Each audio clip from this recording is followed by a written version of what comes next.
امید ہے آپ سب خیریت سے ہوں گے۔ اگر آپ نے ابھی تک ہمارا چینل سبسکرائب نہیں کیا تو اسے ابھی سبسکرائب کر لیں اور بیل آئیکن کو دبانا بالکل بھی مت بھولیں۔ شکریہ۔ نمبر 10،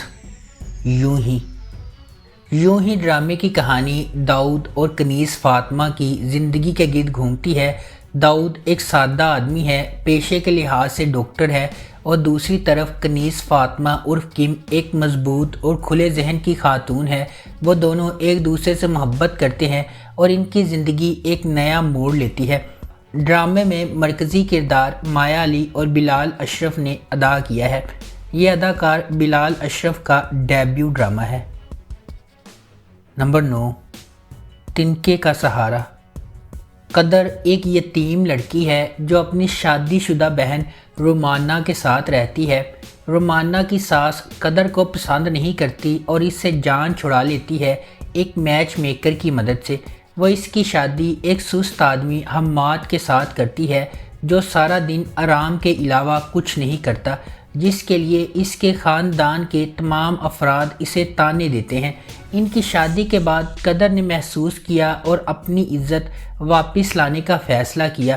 کھانا پکانے کی ماہر وہ حماد کے ساتھ اپنا کیٹرنگ کا کاروبار شروع کرتی ہے اور اسے ایک محنتی اور عزت دار آدمی میں تبدیل کرتی ہے۔ اس سے ان کا رشتہ مزید پروان چڑھتا ہے اور وہ دونوں محبت کرنے لگتے ہیں۔ نمبر 8، کچھ انکہی۔ ہائیلی اینٹیسپیٹڈ ڈرامہ سیریل کچھ انکہی جدید دور کا اور ہلکے پھلکے مزاج کا ڈرامہ ہے جو فیملی ری یونین کے گرد گھومتا ہے۔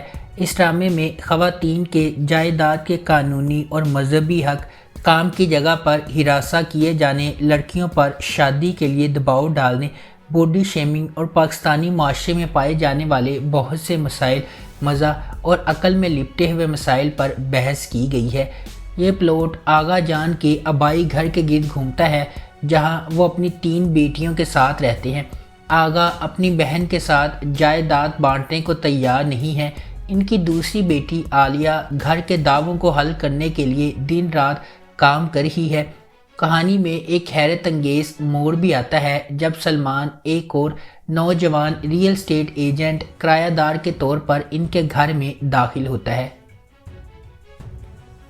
نمبر 7، فرق 2 مختلف افراد عرصہ اور کمال کی کہانی ہے جو سمجھوتہ کرنے والے حالات میں ایک غیر معمولی یونین بنانے کے لیے اکٹھے ہوتے ہیں۔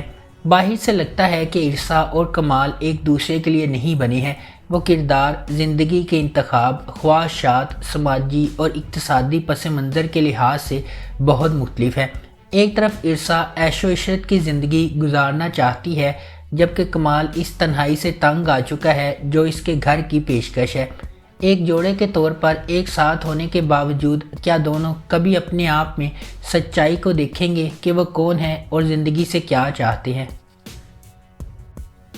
نمبر 6، کالا ڈوریا ماہ نور اور اسفند کی زندگی کے گرد گھومتا ہے جن کا کردار بالترتیب ثنا جاوید اور عثمان خالد بٹ نے ادا کیا ہے۔ ان کے خاندانوں کے درمیان محبت نہیں ہے اور وہ مسلسل لڑتے رہتے ہیں۔ وہ دونوں ایک ہی کالج کے طالب علم ہیں اور ایک دوسرے کو مسلسل چھیڑنے کی عادت رکھتے ہیں۔ اسفند اور ماہ نور کی لڑائی ایک دلچسپ رشتہ ثابت ہوتی ہے جو ان کے درمیان استوار ہوا۔ آخر میں وہ ایک دوسرے کے ساتھ محبت کرنے لگتے ہیں۔ تاہم یہ خبر ان کے اہل خانہ کے لیے چونکا دینے والی ہے کیونکہ وہ اس خبر کی شدت کو بھی نہیں سمجھ سکتے۔ یہ ایک محبت کی کہانی کا زاویہ ہے جو یقینی طور پر سب کی توجہ حاصل کرے گا۔ نمبر 5، کلندر ایک لڑکی کے اپنے خدا اور اس کے فیصلوں پر پختہ یقین کی کہانی ہے جبکہ باقی دنیا اسے بدنام کرتی، تکلیف پہنچاتی اور چیلنج کرتی رہتی ہے۔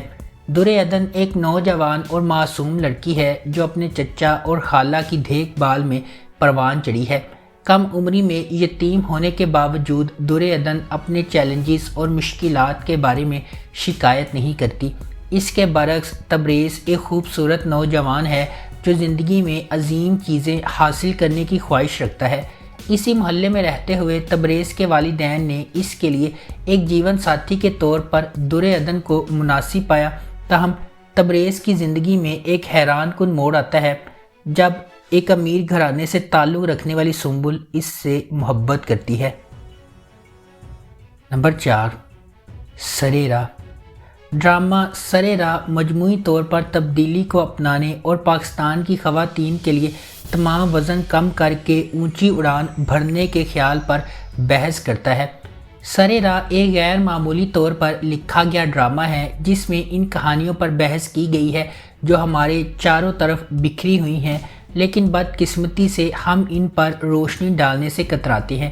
سرِ راہ ان خواتین کی کہانیاں شیئر کرے گا جو بچپن کی شادیوں کا شکار ہیں، ایسی لڑکیاں جو اپنے جنس کی وجہ سے ہیریسمنٹ کا شکار ہیں، وہ بیٹیاں جو اپنے باپ کی مدد کرنے سے قاصر ہیں کیونکہ ان کی عزت داؤ پر لگ جائے گی، خواجہ سرا اور انٹرسیکس کمیونٹی کے افراد جو اپنی شناخت کی وجہ سے ذلیل ہو رہے ہیں، نچلے متوسط طبقے کے پس منظر سے تعلق رکھنے والی رانیہ جس کا کردار صبا قمر نے ادا کیا ہے، وہ ڈاکٹر بننا چاہتی تھی لیکن اس کے حالات نے اسے ایسا کرنے نہیں دیا۔ نمبر 3، بختاور۔ بختاور ایک پرجوش طالب علم ہے جو ایک ایسے خاندان میں رہتی ہے جس میں ماں، ایک معذور بھائی اور ایک بہن ہے۔ اس کا جواری باپ زبردستی اس کی بڑی بہن کی شادی کر دیتا ہے اور خود گھر سے چلا جاتا ہے۔ غربت کی وجہ سے اس کا بھائی مر جاتا ہے جس پر اس کا چچا اس کی شادی اپنے ذہنی معذور بیٹے سے زبردستی کروانے کی کوشش کرتا ہے۔ وہ اپنے چچا کو ایسا کرنے نہیں دیتی اور اپنی ماں کے ساتھ کراچی بھاگ جاتی ہے۔ وہاں وہ سکینہ کے گھر میں رہتی ہے جو شریفہ کی دوست ہے اور اپنے شوہر کے ساتھ رہتی ہے۔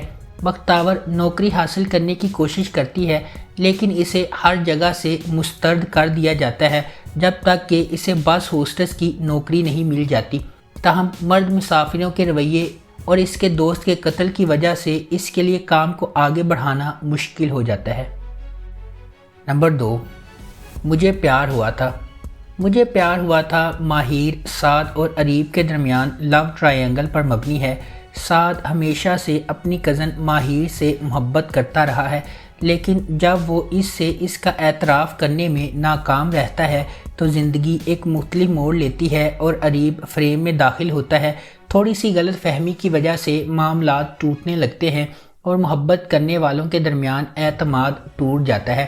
اپنے والدین کی اکلوتی اولاد ہونے کے ناطے ہانیہ عمر بطور ماہر اپنے خاندان کی تمام محبتیں جمع کرتی ہے۔ وہ سادہ، معصوم اور شائستہ ہے۔ وہ پیسے اور مادی چیزوں پر محبت اور احترام کو ترجیح دیتی ہے۔ زاویار نعمان بحیثیت اریب کا تعلق ایک اعلیٰ طبقے کے گھرانے سے ہے۔ اپنے والدین کی اکلوتی اولاد ہونے کے ناطے اسے فخر ہے۔ وہ اپنی قدر جانتا ہے اور شاندار ہے۔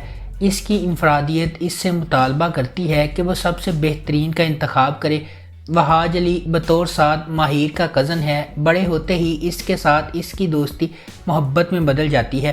وہ ماہر سے محبت کرتا ہے اور اس کے لیے اپنی عزت نفس قربان کرنے کو بھی تیار ہے لیکن بدقسمتی سے یہ احساس باہمی نہیں ہے۔ نمبر 1، تیرے بن۔ میرب ایک پرجوش اور خوبصورت نوجوان لڑکی ہے جو اعلیٰ تعلیم حاصل کرنا چاہتی ہے۔ اس کی پوری دنیا اس کے والدین کے گرد گھومتی ہے اور وہ ان پر سب سے زیادہ یقین کرتی ہے۔ اس کی مضبوط اور پراعتماد شخصیت اسے اپنے آس پاس کی سماجی ناانصافیوں کے خلاف کھڑا کرتی ہے۔ اس کے برعکس مرتسم کا تعلق ایک طاقتور اور بااثر خاندان سے ہے۔ وہ اپنے خاندان کے اخلاق اور روایات کا احترام اور قدر کرتا ہے اور خاندان کو نیچا دکھانے سے انکار کرتا ہے۔ اگر آپ کو ہماری یہ ویڈیو پسند آئی ہے تو اسے لائک کریں، شیئر کریں اور ہمارے چینل کو سبسکرائب کرنا بالکل بھی مت بھولیں۔ شکریہ۔